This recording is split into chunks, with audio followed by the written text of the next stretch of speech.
Welcome back to today's episode of Unapologetic Living. I am Elizabeth Elliott. I'm your hostess. I'm excited to have Dr. Peter Swans. He's a naturopathic physician back on the show.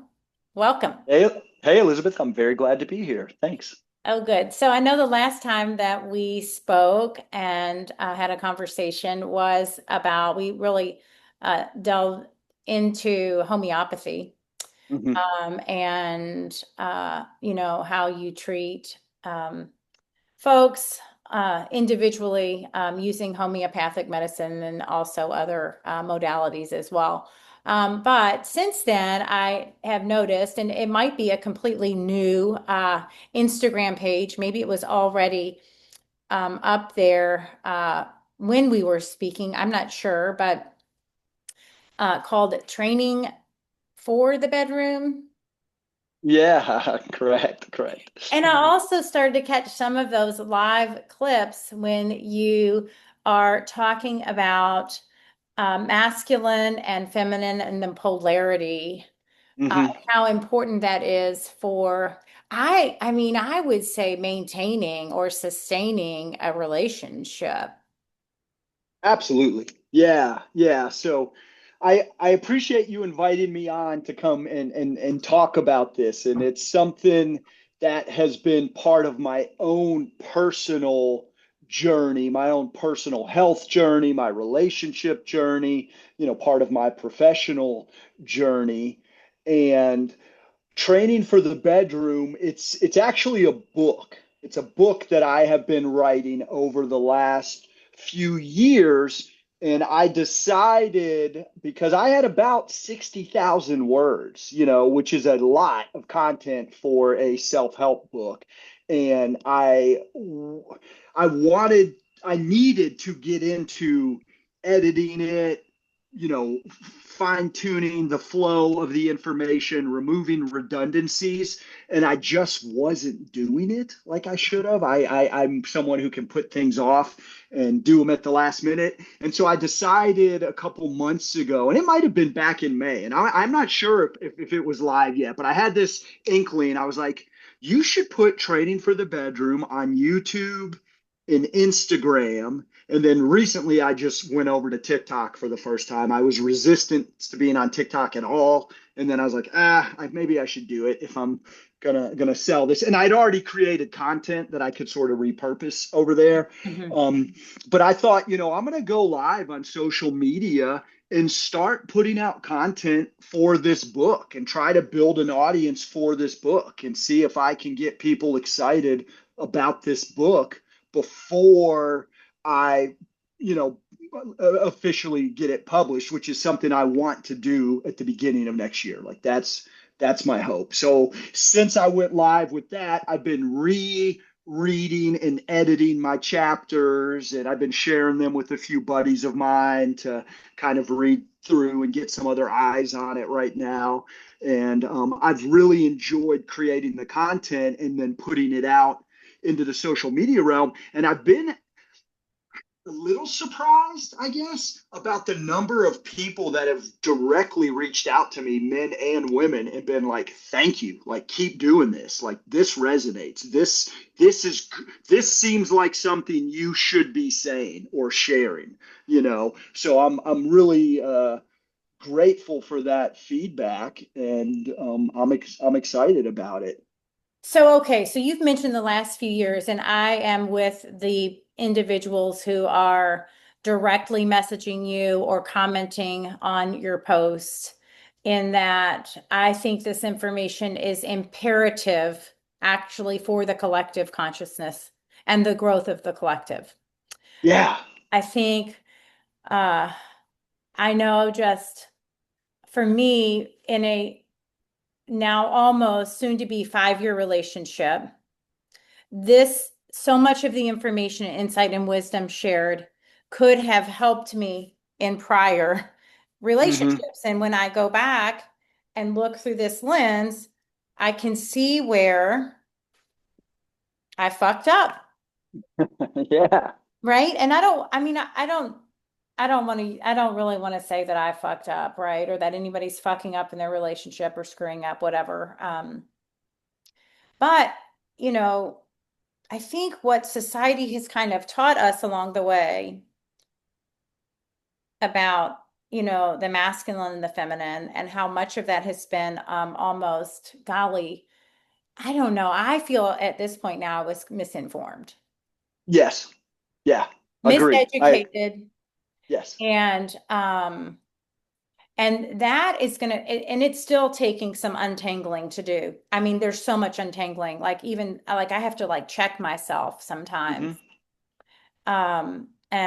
And so in just the last 5 years, Polarity, David Deida's work, Alison Armstrong's book, The Queen's Code, and Key to Yep. the Kingdom, they're just really new for me. And so, when you are bringing it to light, I feel like there's no way there are not other women that resonate, and men. Yes. Yeah. But I also think, again, you have to be willing to unlearn. And not every individual is ready for this information because it's so outside, even outside the paradigm of what society has been teaching, or Right. culturally we've been taught all this time. Yeah, I agree. I agree completely. And it's so relevant and pertinent to our intimate relationships, but it's also important information just as an individual to understand.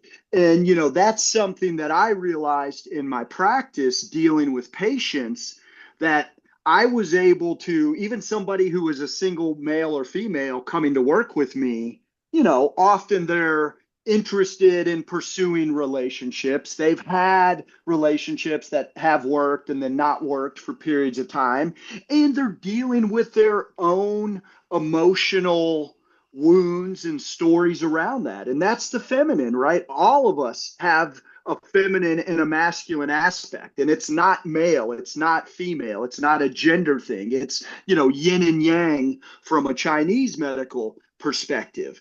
And so helping people to kind of understand this, like, hey, your emotional body is your feminine body, and it's juicy and it flows, and it's the weather, and some days it's you feel like it's storming and raining on you, and other days it's a blue sky sunny day. And then helping people to see, again, especially when they're on their own, how they're trying to balance their own polarity with certain practices, certain behaviors that maybe actually aren't the most effective way, aren't the most valuable way for them to care for themselves, for them to balance their polarity, for them to, you know, uh, uh, create some structure in a safety in a container, because now we're talking about the masculine Right. for that feminine emotional energy. And so being able to look at it from like the individual, and then hopefully those people can apply that in their own life individually and then carry it forward into the relationships. Because I think our relationships, our intimate relationships, and this is not just like romantic, but our close friends, our family members, I mean, those relationships are opportunities for growth. I mean, they just provide, training ground, practice stages, opportunities to get things wrong over and over again and then start to do it right. And I'm absolutely sharing from my own personal experiences, twice divorced, right? Like I'm owning it. And I joke a lot in like relationship stuff, that I'm a recovering codependent nice guy.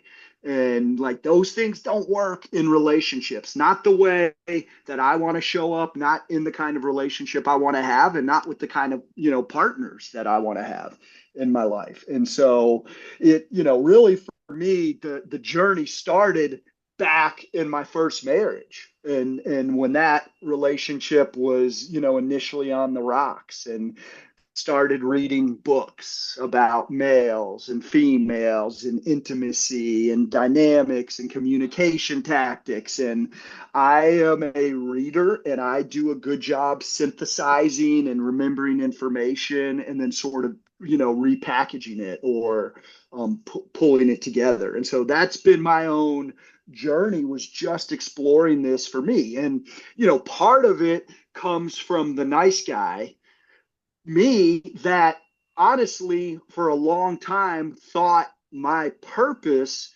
was to be better than my dad as a father and as a husband in relationships.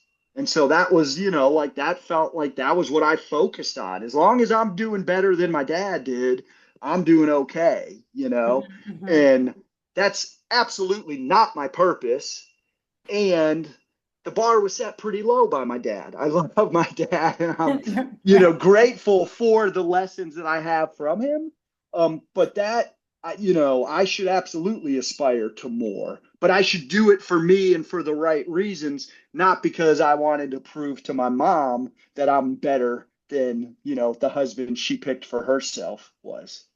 Yeah, and I know I've spoken to a couple other gentlemen on various episodes and past episodes. I know the one fella, just that I think there's a book called No More Mr. Nice Guy. It is, yeah. Yeah, and I haven't read it myself. It's on my list along with other things, but you know, I mean, I too would be, I could fall into that same category of what you use the word codependent, Hmm. Mr. Nice Guy. I mean, I can, I guess maybe, I don't know, maybe it's the feminine. I could swing maybe both ways. I was on a pendulum there, right? But it's either like codependent or what would I know there was a one book I read called Flight from Intimacy. Did you read that one? I have not read that one. Well, instead of um the word narcissist, that author uses codependent. It's not always narcissist, is it? Or um and counterdependent, Mm. and how they will attract one another really because they both know the other cannot offer intimacy, right? Right, right. Well, I heard someone say, like, oh, a healthy relationship is not codependent, it's intradependent, Mm-hmm. INTRA, and I like I can buy that. Like, yeah, I mean, it's that's why we would choose to have a partner in our life because we lift each other up. It makes it better. It gives us again these opportunities to look at ourselves, to have a mirror reflecting back on us.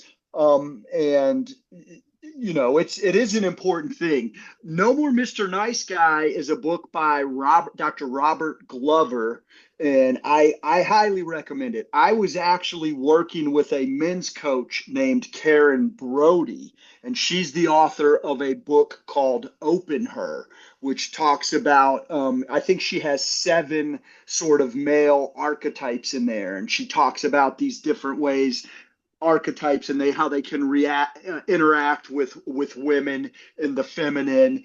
And I had listened to her book, and then I reached out with her and I did some private, some one-on-one coaching with her for like 6 months. And I was extremely grateful for that. And she mentioned the No More Mr. Nice Guy book to me. She was like, Peter, like, you don't check all these boxes, but if you haven't read No More Mr. Nice Guy, I think you would appreciate it. And that suggestion alone was worth every penny that I paid her. And it Mm-hmm. was significant because I invest in myself, in my health, in my relationships, and I want coaching and support and people to help hold me accountable. So that book, No More Mr. Nice Guy, was fantastic. And Robert Glover has worked with David Data and John Wineland and these other people within the community. And a lot of times, I mean, we're talking about some of the same energies. We're just Right. using slightly different words to kind of talk about what's happening here. Yeah, so, and when some might hear no more Mr. Nice Guy, but we want a nice guy. Well, you do, right? However, you don't want, I mean, really the no more Mr. Nice Guy, the traits of your codependent would be what? People pleaser, fawn, or what else would you say? I I mean, mean, someone who's just, I don't, not necessarily a doormat, but sort of becomes like whatever you want. yeah, And yeah, it's a, well, I think nice, be nice. That's what we tell everybody. And that's right, not that you need to be nice. We can be kind. You can be kind and put up a boundary, right? Like, but when we're nice, it's almost like, well, I can't have any boundaries because I don't want to hurt anybody else. So I can't, the nice guy, they're not really nice is the problem, right. and so one of the things he talks about, and I'm guilty of this, is covert contracts. So again, it's this idea that I'm going to be really nice and I'm going to try to meet all of these needs for you with this unspoken expectation that you'll meet my needs and I don't have to ask for them because I don't want to feel selfish and I don't want to feel like I'm a toxic man who is demanding or wanting something that makes someone else feel uncomfortable or whatever. So like the nice guy is not nice. It's they play around with these covert contracts and they're often giving to get, right? And especially in relationships. I mean, I still think I'm a nice guy. Like I genuinely want to make the world a better place, a healthier place, a happier place. I want to make relationships place. But without a doubt, I've been in relationships with unspoken expectations. I've made passive aggressive comments because my feelings were hurt. I've not been able to ask for things directly that I should have been able to ask for. And all of these, the relationships and the books and then the practice, like that's how we start to change what we're doing and what's not working. Now, do you feel, I mean, speaking, I mean, you're a man, I'm a woman, and do you feel that, do you find that men have a harder time asking for their needs to be met or being able to access what those needs really are? Because, Yes. yeah. Yeah. It's 100%. I literally just like listened to an Esther Perel like 2 minute quote, and I love Esther I do Perel, too. and Love her. yeah, she's so fantastic. And she was talking about this specifically, and she gave this example. She said, there's often women will make a statement like, "Well, he only wants sex," and she was just like, "That's so untrue." She's like, men have so many needs for intimacy and connection and acceptance and physical touch. And today in society, so many men either don't have the vocabulary, the self-awareness, or they don't feel safe or sure how to ask and express for those needs. And then sex becomes this sort of like space holder that creates all of those for the guy. And so it looks like the guy, oh, he just wants sex or he just wants to be with me for sex, but that's not it at all. It's just that's the way that's safe for guys to get those needs met, you Mhm. know. And I can share an example if it's okay. Like I I had a girlfriend who made me start spending time like snuggling with her and staying in bed when we were intimate and not, just like, hey, let's get Oh, up gee. and yeah, like, do Oh, so and she made you stay for the oxytocin. yeah, but the thing is, I was starving for that. Like I needed it so bad. Like I didn't know that I Yeah. needed this. Hmm. And I worked through this. So I went into this in myself and I'm like, why, what is this? Where did this come from? And I love my mom. I have a wonderful mom. She sacrificed so much for me and my brother and sister when we were kids, and she raised us as a single parent, and she forego dating and relationships. She's never remarried, because she prioritized us kids. Now I don't think we didn't get to then see what a healthy relationship could look like, but we had a mom who was always attentive to us.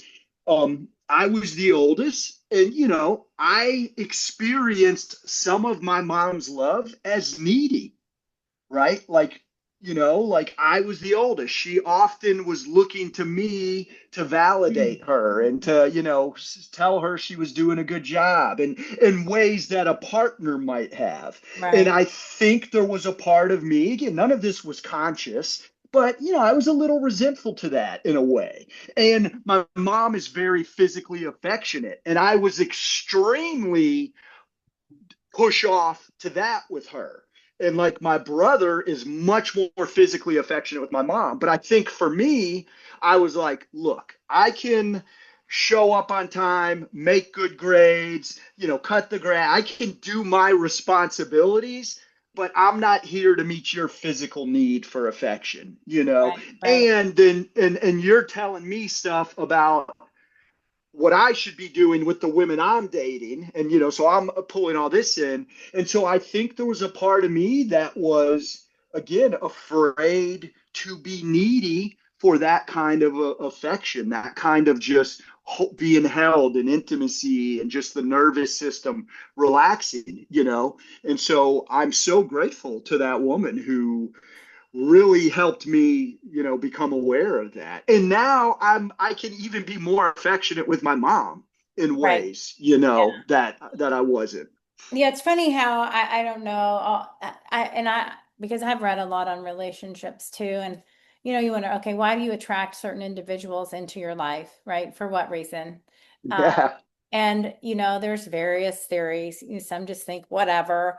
Others, suggest that you attract, the parent you have the most healing to do with, right? I mean, there's so Mm. many different theories. And if I look at the men that I've attracted into my life, they definitely, um, I would say, carry traits similar to my father in many ways. And so there's definitely been healing work to do. And I have also become much more aware of where um, maybe there is a connection to something that happens in current relationship or one of the other relationships, it really wouldn't matter. That really the original trigger Mm. has nothing to do with them and everything to do with a past experience. And it's just resurfacing whatever is going on in my nervous system is resurfacing. And then all of a sudden, you know, Yes. And that's such a crucial awareness. I mean, almost always, whatever our troubles are resistant, the roadblocks we're bumping into today, we are absolutely carrying the remnants from our past and our past wounds and our past hurts. And, I was with one woman, and this was a good red flag for me to see, when she said, "Oh, I've worked through all my childhood stuff."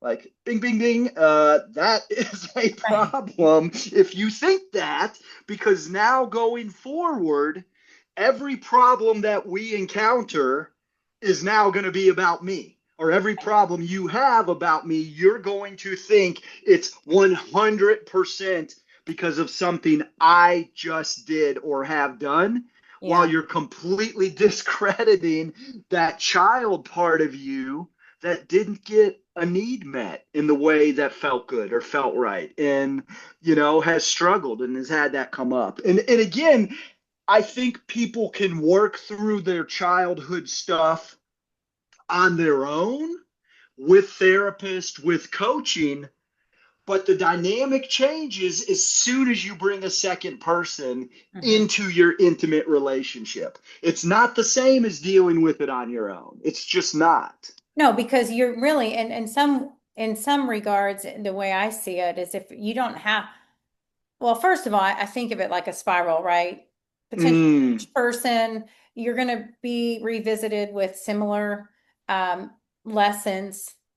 Maybe this time it looks a little bit different because your coping skills are better, right? You have more tools yes, and techniques to deal with this particular thing. You better regulate your nervous system. And then maybe what is an anthill stays an anthill instead of making it, this mountain that it never right. was, right? And so I think that we're always, but yeah, some issues you will never see in if not paired or in a relationship, and it may not, it doesn't have to be romantic. You're going to That's see right.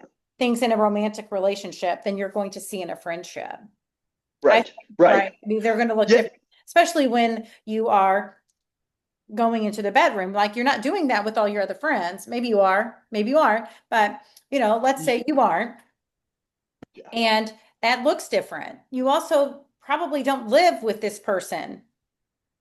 Right. Well, and I think this is something again. I'm going to use my mom as an example, but I think this applies to a lot of women today.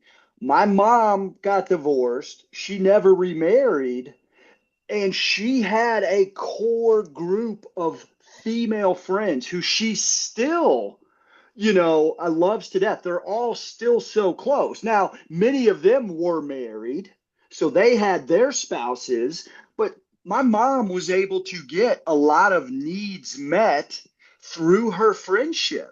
But it didn't have the same kind of emotional toll. It didn't require the same kind of growth from my mom to be friends with these women as it would have if she was in a relationship. And I think this is happening so frequently today. I mean, there's so many younger women, who are, again, they've got the girlfriends, they're working hard, they're pursuing their professional career, and then they're struggling to find balance in the intimate world. And oftentimes, right, this is because a lot of the ways women are showing up today is in more masculine pursuits and behaviors. The driven for work, the checking the boxes, the way we're keeping score. That those tend to be more masculine practices. And when I say this statement, I'm saying this as an observation, not as a judgment.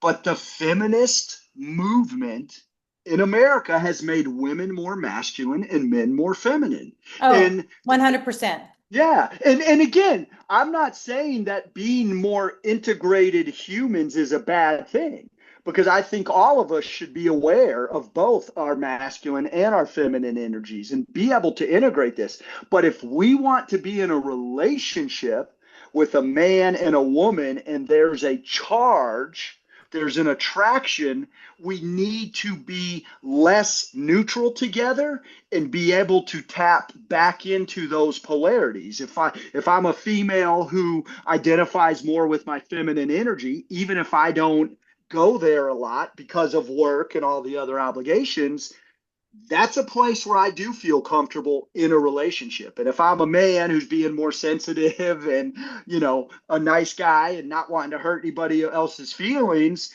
hey, that woman, when she's in her feminine, she doesn't want you to say, we can go wherever you want to go. She No, she wants you to doesn't. make a plan for dinner.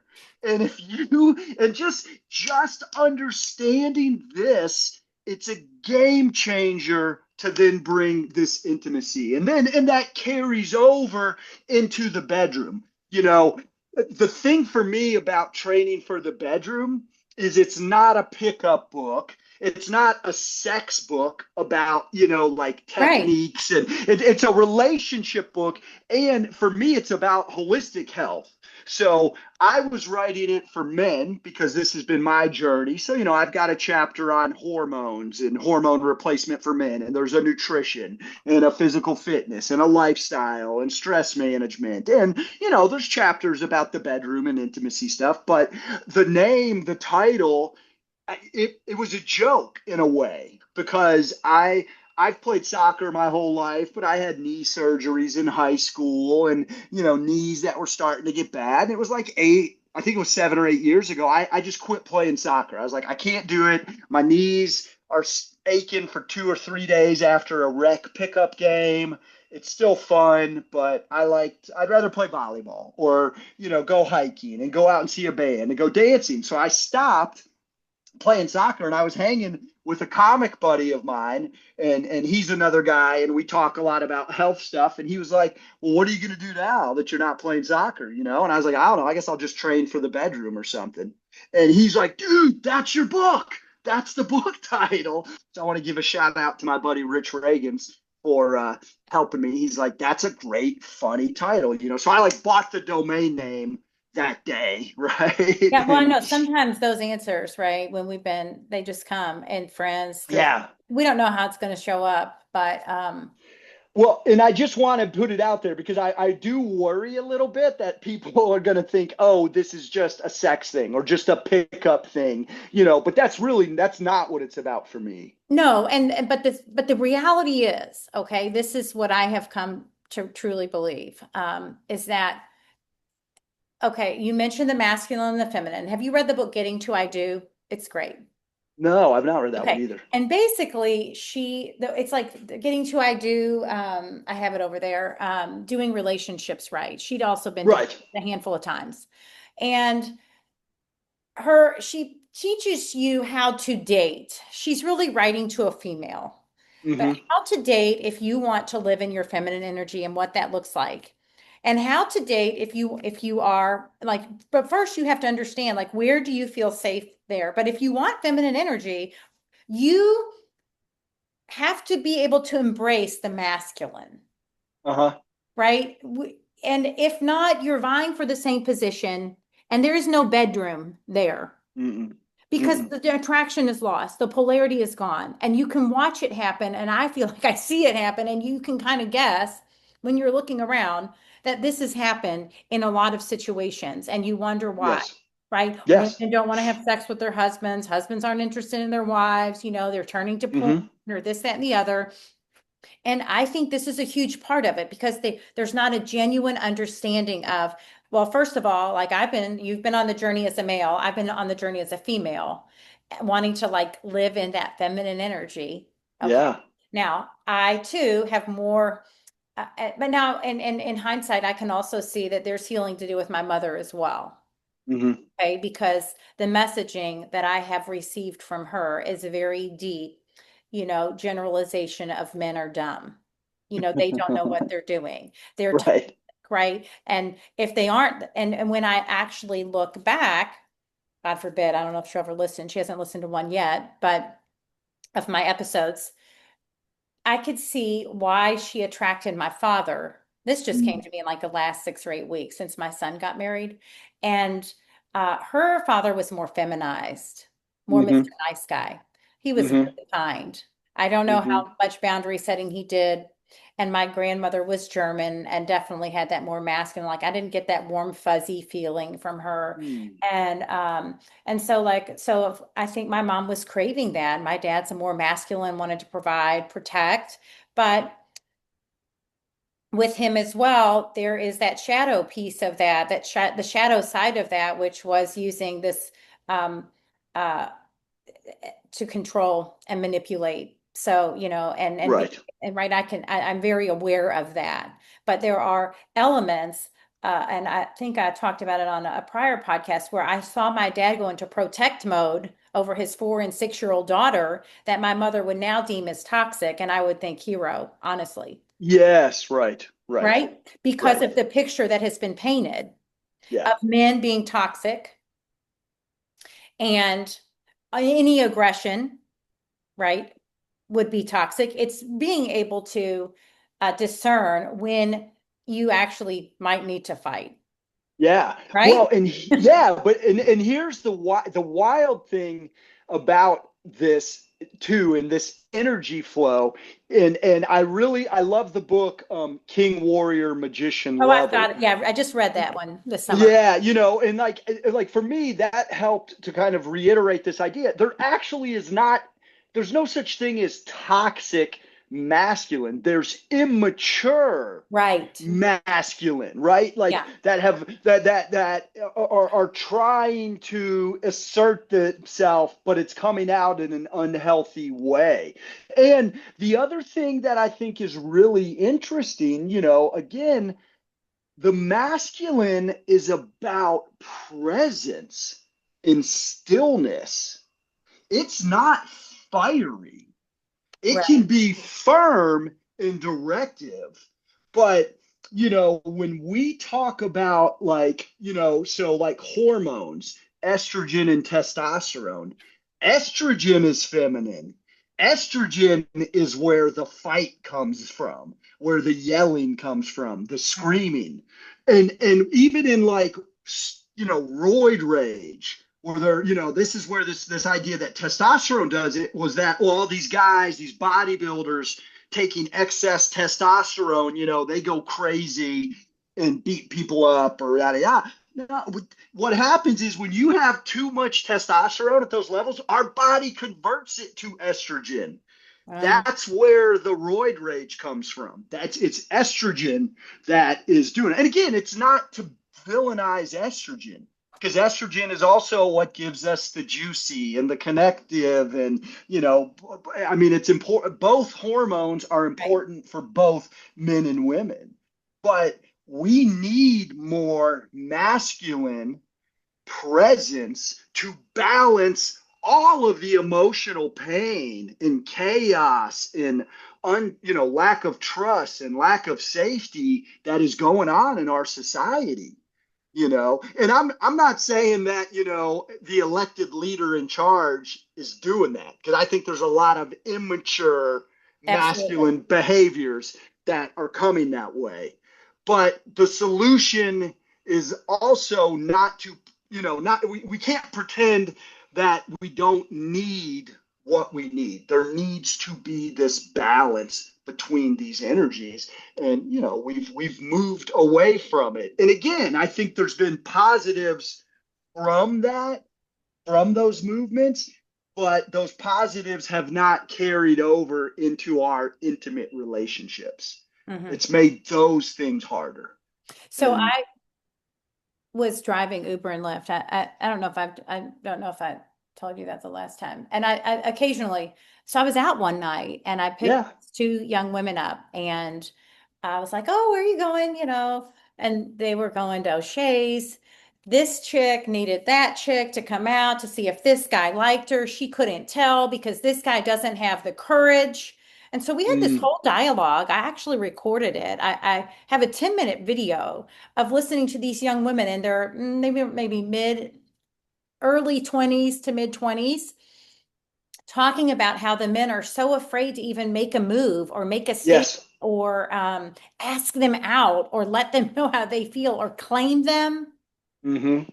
that they're having to bring girlfriends out. Does he like me? They like, you kind of know, but like, fucking A, stand up, get a set of balls and tell, and I think we have that going on where men are afraid because of the vilifying of men, kind of. Right. And then you have women with the feminist movement, and I think there's benefits, right? With every coin, there's two sides. Yeah. So women who are actually in abusive relationships can get out and have the ability to go out and earn a dollar so that they can take care of themselves. But on the flip side of that, I also think it's left men wondering, what am I needed for? Yeah. Yeah. How do I show up? I can't provide for them anymore. Uh, I can't protect. I'm too angry. Whatever, I can't do these things, and I can't even ask her out. And then she also has been like, I was watching. I watched Sex in the City 20 some odd years ago, and I also revisited 6 Feet Under. Mm, And I, I mean, these are like pre my kids, actually. I don't know how long Sex in the City went on, but when I think back to that show and sort of the grooming, hmm. I think grooming, the way they Yes. talked about men and this, and and the promiscuity, and I'm not, whatever you want to do, that's up to you.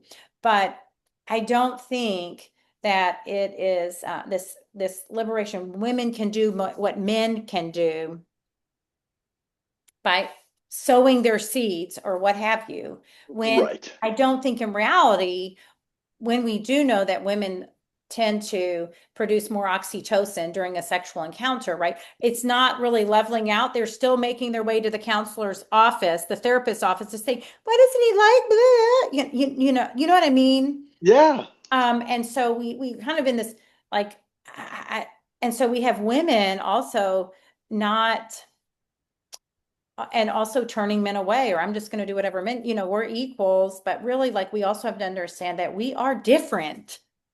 Yes. Yes. And again, I think, there are women who, in their most pure, true nature, could be more masculine. And there are men who, in Yes. their true, but that's like maybe 10%.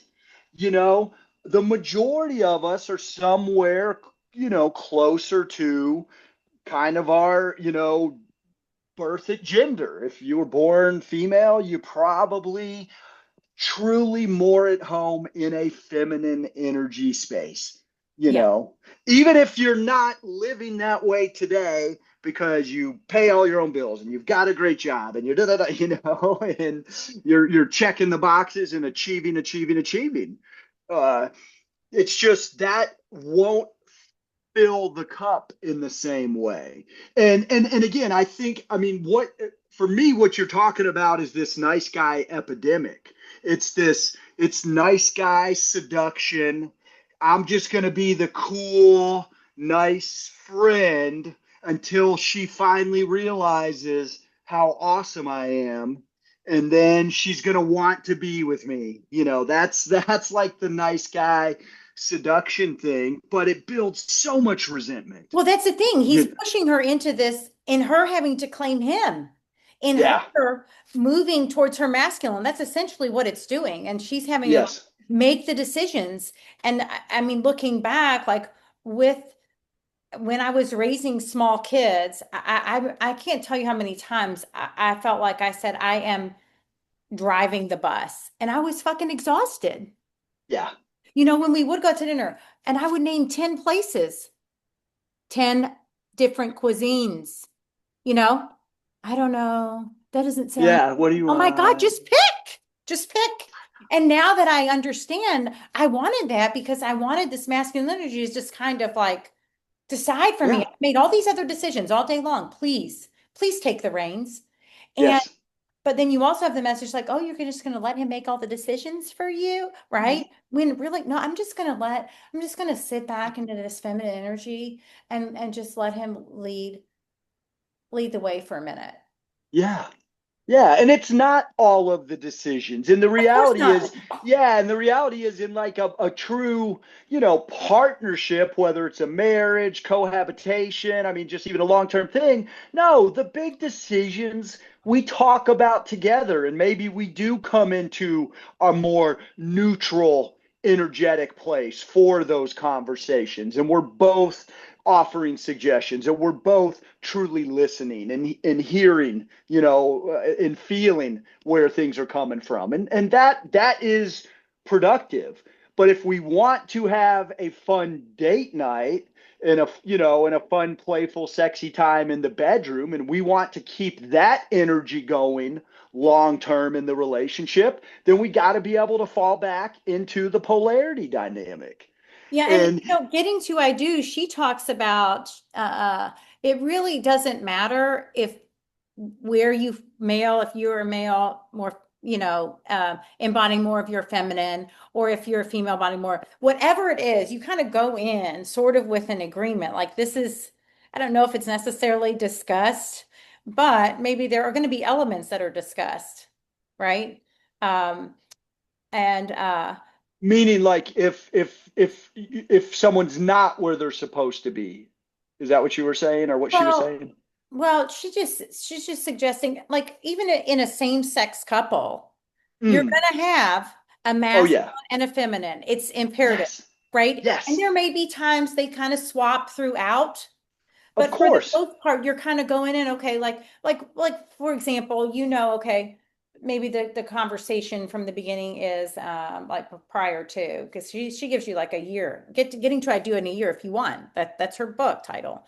And what that might look like. Again, she's speaking to a woman. If you're going from the feminine energy, but she's talking about both of them, um, how you might even approach that. You're not asking him for his number if you want to Right, be in the feminine energy. As soon as you do that, you're not going to be courted. I mean, just forget. right, I right. mean, from the You beginning.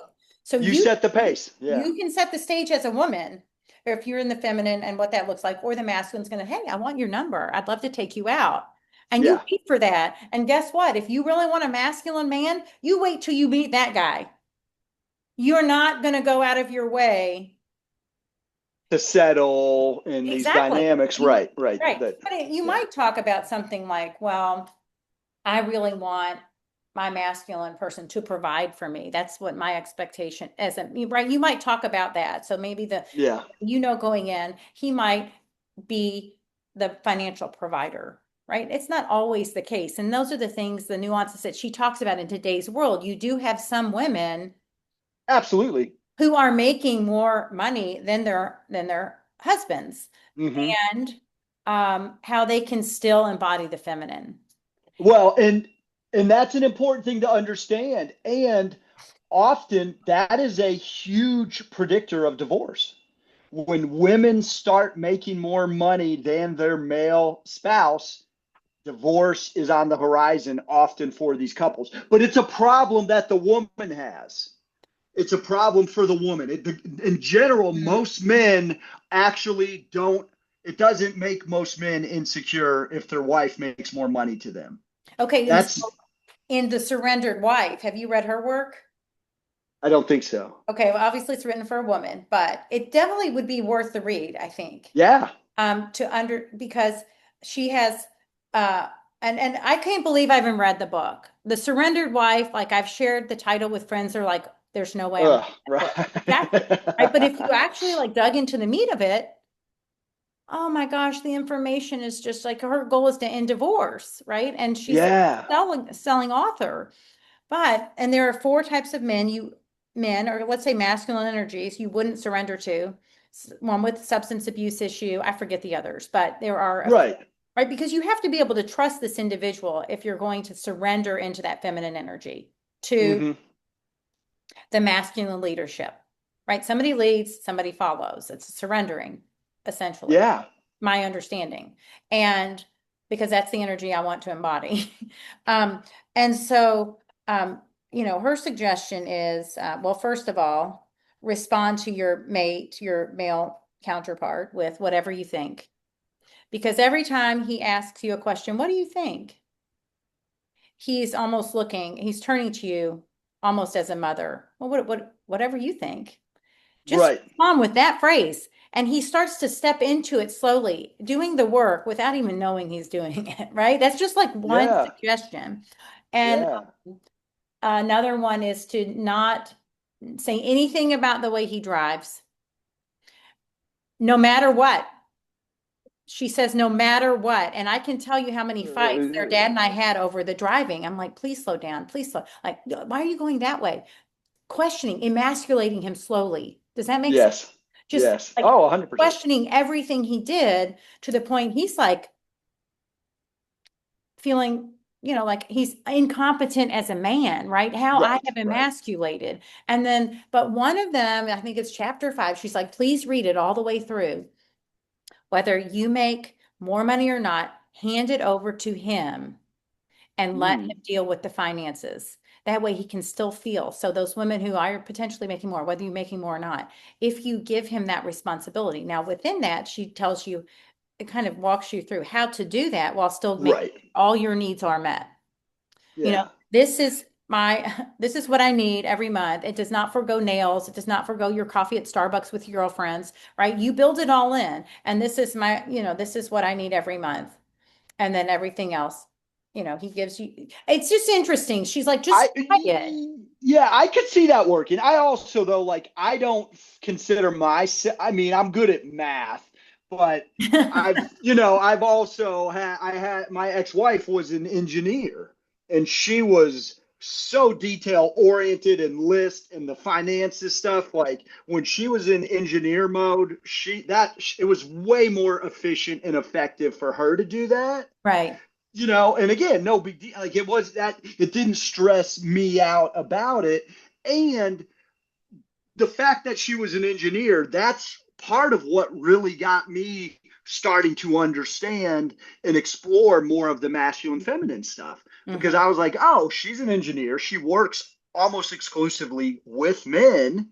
She's always in her left brain, and I was like, what are ways I can help her tap into her feminine so Right. that when she's done with work, not only is she done with work, but she's done with that energy of herself so she can relax and then feel all the other emotional stuff, you Right. know? So it didn't bother you. However, had you maybe taken that piece off of her plate, even though she's better at it, Right. It might have that helped. also might have helped, like with the masculine feminine dynamic. And Yes.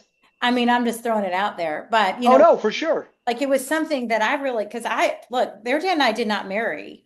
And, the way my mom sort of, you keep your own money, right? And that was the message. So that's why every Right. Right. check, we Right. owned our home together. I wrote my portion, he wrote his portion. There was no joint anything. And I Yes. think in some regards, it was to our detriment Sure.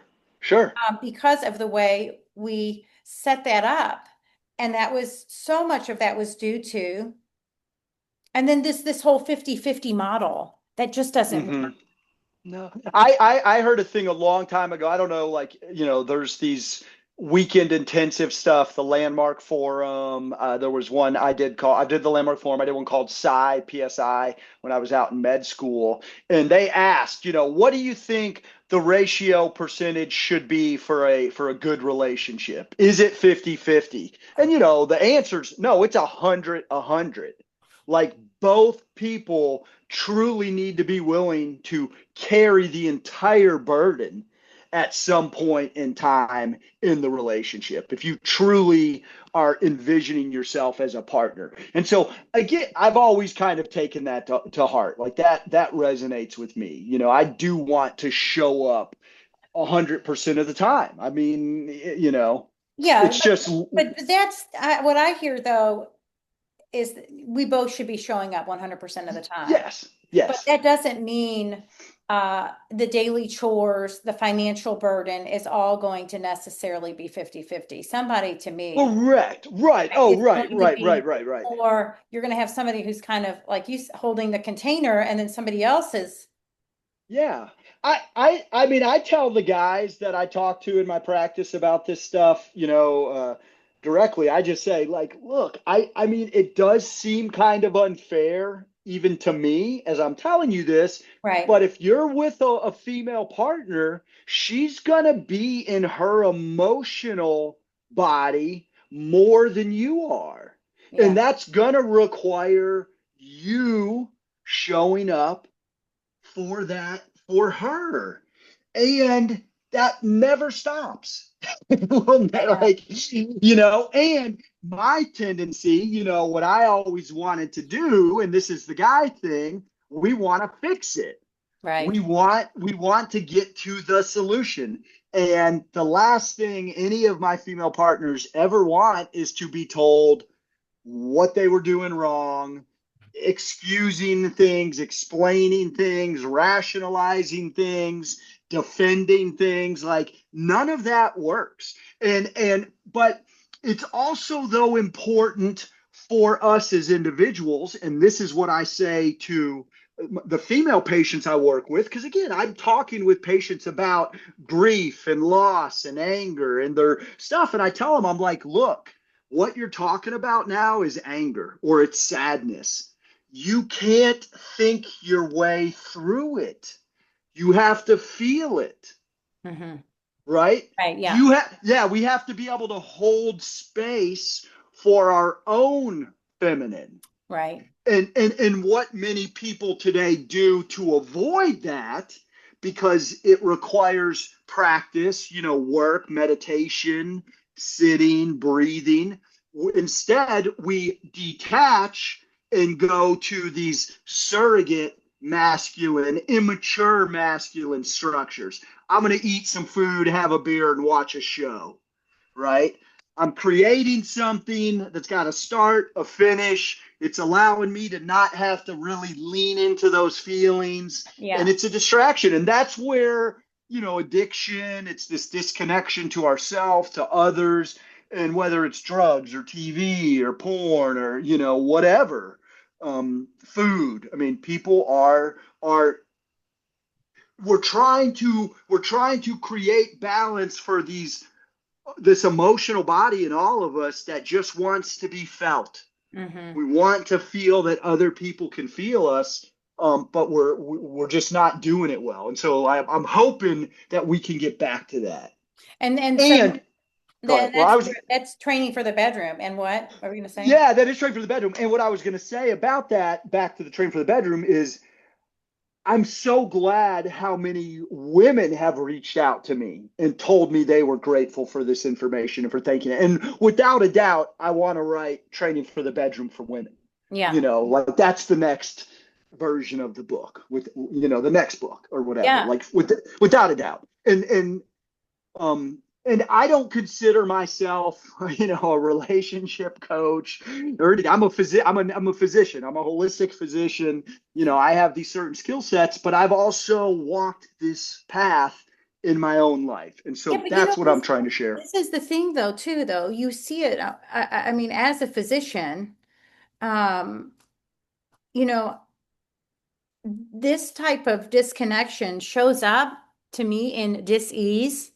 Mm-hmm. I'm saying no diagnosis, disease, dis-ease. I don't care This what the ease. label, Yeah. yeah, whatever the Yes. label is, um, in our bodies. And Mm-hmm. when I mean, and I'm going to put it out there. If your libido's low, that's not at 45. It's not age. Right. Right. Sorry, don't buy Right. it. I am not buying it. I'm not going to buy that. I'm not going to buy anything. You have to look at your stuff. You've got to feel the things, you've got to release it. And I think most things are connected too. And so as a physician, you see these people, we come into you, this and the other. Are you satisfied in your marriage? Oh, maybe that's why you aren't lubricating. No, I don't buy it's all perimenopause or menopause, right? If you are not dealing with your stuff, right? And I remember It's listening in Christiane Northrup's book, Wisdom of Menopause, like in menopause and perimenopause, no stone is left unturned. So whatever you haven't dealt with, it will be turned up absolutely. during that time. So you better be ready for it. And, there are people cruising right through it, having fantastic sex because they've created the container that you're talking about and Yes. the type of dynamic and polarity that you are talking about. And that's why they cruise through maybe a certain situation. That's why they're not experiencing erectile dysfunction. That's why they're, because they are looking, it is a whole body deal. 100%. And people take for granted how easy it is for new relationships for people to slide into the masculine and feminine, especially in the bedroom, right? Like it's easy because, oh, we're going out. And so she's getting all dressed up and she's putting on makeup and, Yeah. we're just doing these little things. And, complacency and the routine and the work life, like that's where we get into trouble. And so absolutely, just being able to talk about this and then, as a couple to say, hey, how important is the bedroom for our relationship dynamic? How important is it that we're experiencing these energies and having, and for some people it's not. There's some people who just want to be friends and coexist and live and have a life together in that way. And that can be okay too. It's just not what I want for myself. Yeah, I hear you. I mean, I think I just think there's too much learning that can take place and healing that can take place actually in that arena. and Yes. that, Ha- I know that that's how many live. It's just ha- not, but I right. know I do have to really deep down wonder and would be curious if that's truly, truly absolutely fulfilling or if it's become just Right, comfortable. right.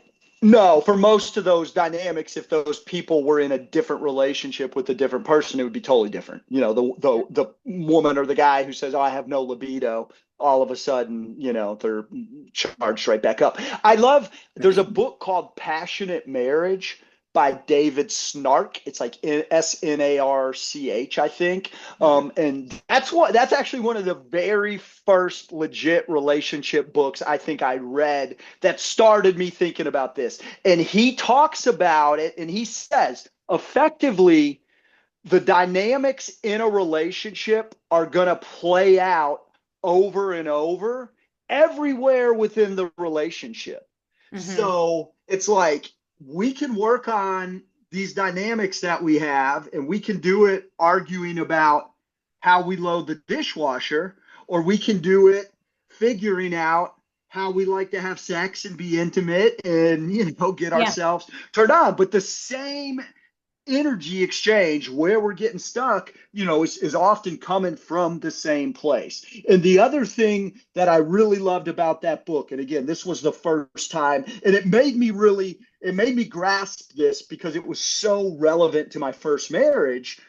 Um, the romanticized fairy tale of, you complete me happily ever after, like that causes us more problems Oh, yeah. than we can even begin to admit. And my first wife, we could not have been more opposite in every way. And I truly thought, like, I blame Jerry Maguire. Oh, she completes me. Like, I need somebody who does all of these things completely different than how I would do. And that's such bad advice. Like, it's such a bad Yeah.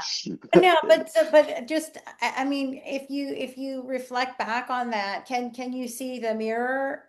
Oh, I mean, yes, right? yes. Because like, It's the other side of the coin. The yeah. opposite is the other Right. side of the coin. I mean, she was my mom in a lot of ways, Okay. too. Like I can own that. And in some ways, my mom kind of tried to take her side in the divorce even a little bit. Like Yeah. that, it didn't last long because I made it very clear to my mom that I'm not my dad. And so Right. whatever stories she had about my dad and her divorce with him, that doesn't apply to me and my daughters, your Right. granddaughters. So and And so yeah. there you kind of set that container with your mother, right? Really like created like set the boundary. I've I've worked a lot on the relationship with my mom, and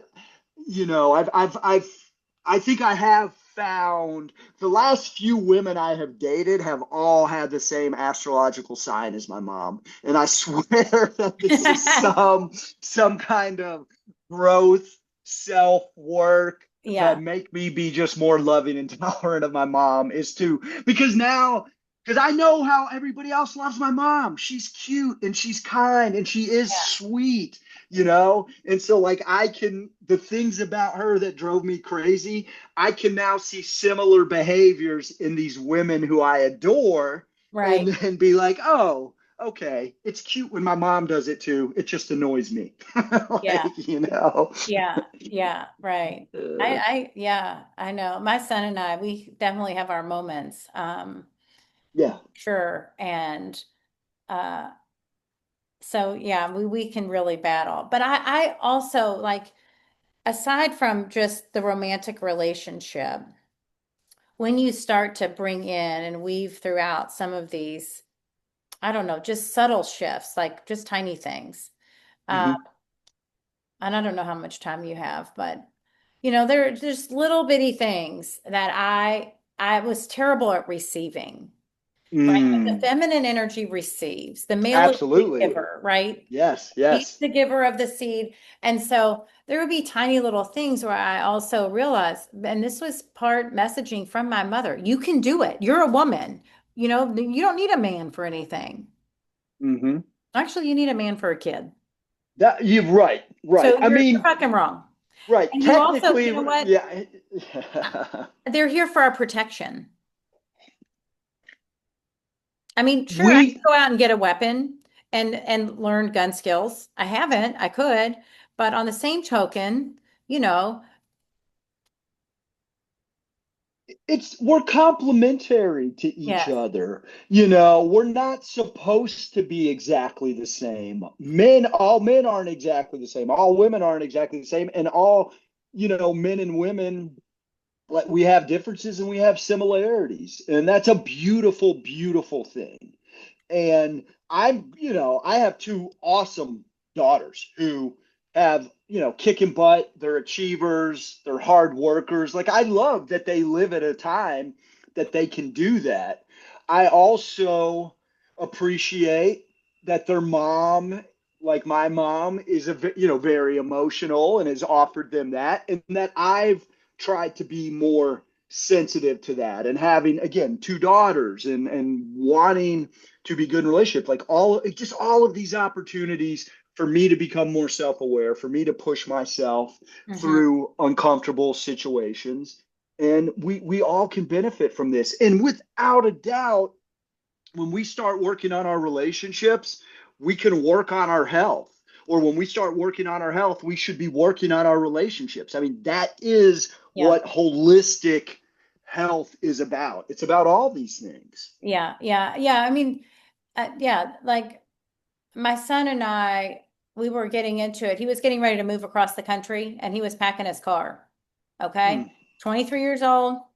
I was like, you're not doing it right. Right here, mom comes in.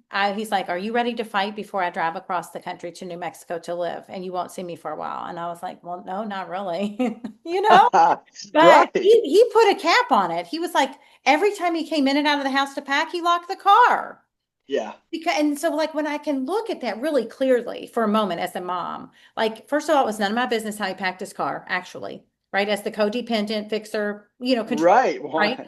As the mother, if I trust that I've raised a decent son, he knows what he's doing, right? Yes. I have to Yes. trust that he knows what he's doing, and I have to let him do it, Yes. right? Because otherwise I'm emasculating his capability, like I'm questioning Right. who he is at 23 instead of just letting him do it. And Yeah. I think is something that women do all over the place, right? These tiny It, little like, that seem like pretty trivial, but in the end, they just build up to like, oh, I just can't do anything right. I need your help to do everything. As oh yeah. you know what I mean? And so then Yeah. you've slowly emasculated your man, even if he started out masculine. Oh, 100%. And it's like, I mean, a guy in that kind of relationship, and I've been in relationships like this. It's like, oh, I can't do anything right. And does this person even like me? Right. You know what I mean? Like, do they even like me at all? What is this about, Yeah. And yeah, and it's, But but yeah. so, I mean, whether it's your romantic relationship or not, just I think associating with the opposite sex or these different energies, it just improves the quality of all of your relationships. And as you said, if you're working on your relationships, you're working on your health. And then and if you are working on your health, you really have to. I mean, if you're looking at the holistic picture, you're looking at those relationships, you're looking at the Well, career, you're looking at, the food you bring into your house, put into your body. You're looking at all elements in order. It, and even if you're not in a romantic relationship, that relationship between the masculine and feminine within each of us, becoming aware of that and working through that. And I love that I get to talk with patients about this stuff. And I think for a lot of them, that can be validating, to be like, oh wow, yeah, I am sad, and oh wow, now it makes sense why I come home and I just want to sit in front of the TV and eat junk food till I go to bed. Yeah. Like, yeah, because your emotional body is not being felt, and you're just you're not wanting to feel it. So you're looking for these other, excuses. Hey, let's talk about some healthier ways we could balance that out. And instead of not wanting to feel sad, how about we just feel really sad for a moment? and Yeah. just because it's not a bad thing. You Right. should be sad about what happened, you know? How human of us. Yeah. So, okay. So I know the book's not out for a minute, but people can follow you and they can find you to gain all this wisdom. And You are you working with clients like who just want this information? And how are you? You're not a men's coach, right? Not, I mean, I would talk with people about this stuff. I mean, if they came in and said they wanted this, I would start talking to them about all the things the book is about, which is Okay. also your nutrition and your Yeah. exercise and your sleep habits and Yeah. the way you manage stress. But you know, it's training for the bedroom on YouTube, Instagram, and TikTok. So Okay. that's the trading for the bedroom where I'm putting that information out. I own the domain name for the website, but I haven't done a website, but I'll probably create like a landing page and start, you know, here in the fall and start getting people maybe excited about the book or, you know, maybe give a chapter away. I'm thinking of some different ideas to start kind of like, again, I want to get the book published next year. I want people to be excited about it Yeah. beforehand. Yeah. Yeah.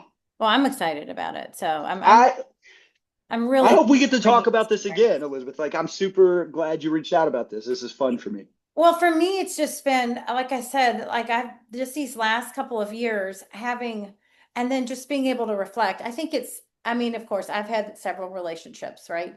I mean, there was one, he was this guy, in so many ways felt very, very safe so that I could Mm, surrender a little bit, right? We were yeah, various things, but other ways he was like one of the most unsafe men I'd ever been with, right? Okay. right, But right. in realms, when I look back, I'm like, oh, like he's the, I did my first psychedelic mushroom. Well, we went on this retreat together in this in Jamaica. I don't know why or what reason in the world would make me feel safe enough to do it, but it did. There was something. It did. Yeah, that's amazing. That's Okay. beautiful. Um, and then he would order my dinner, not Hmm. because he was controlling. I knew he was going to order something I loved. Yeah, You know what I mean? Like it was just like handing that over, whatever you pick.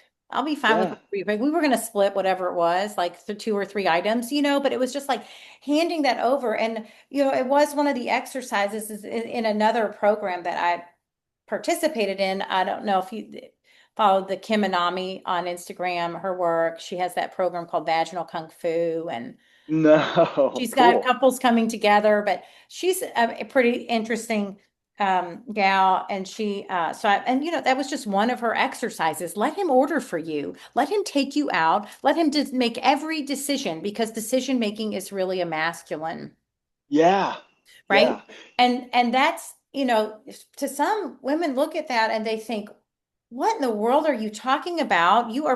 I am perfectly capable of, but I'm going to let him do it. And I have learned to say, I mean, even just little things like we would walk to Kroger and I would refuse to let Joe, that he's my partner, carry the bags back.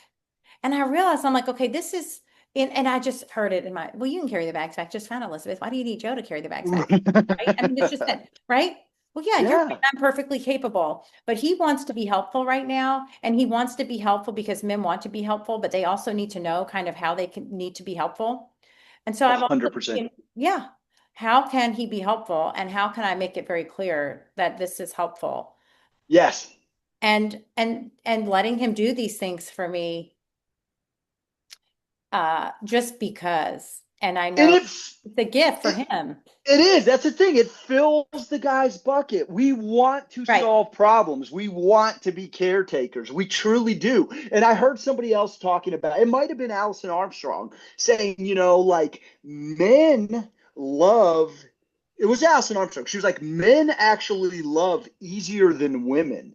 Because like boys had this love and adoration for their mom, at this like, and just this full heart. And she was like, when men love, they're just all in.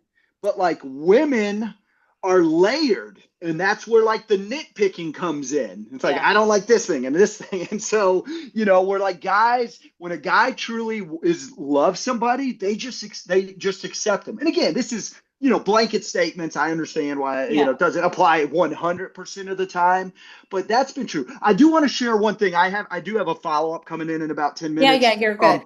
But I did, when you were talking about things like coming up or happening, do you know Paige Perlman of Holotech Oh yeah, Wellness? that's where my space is. Are you there too? Yeah. Yeah, yeah, yeah. I do body work and teach Pilates there. I use space there. With Yeah. yeah, so Paige and I are gonna do a something here sometime in the fall. Like Oh, good. she's done some different little workshop stuff around polarity, and her journey's, I mean, it's a more recent journey, Yeah. but we've got together and talked and brainstormed some ideas, and she had a partner who she's no longer with, who she had done a few things with, but Yeah. so she reached out to me, and so I'm excited. We'll do some fun stuff Well, together, yeah, and then which will be maybe cool. we can all get on a call. We can share that and get that out there to the Yeah. community because to me, again, I think it's what's needed for the collective healing. I think we need to Yeah. understand this a little bit better. I mean, I think Yes. everybody would just function and flow better.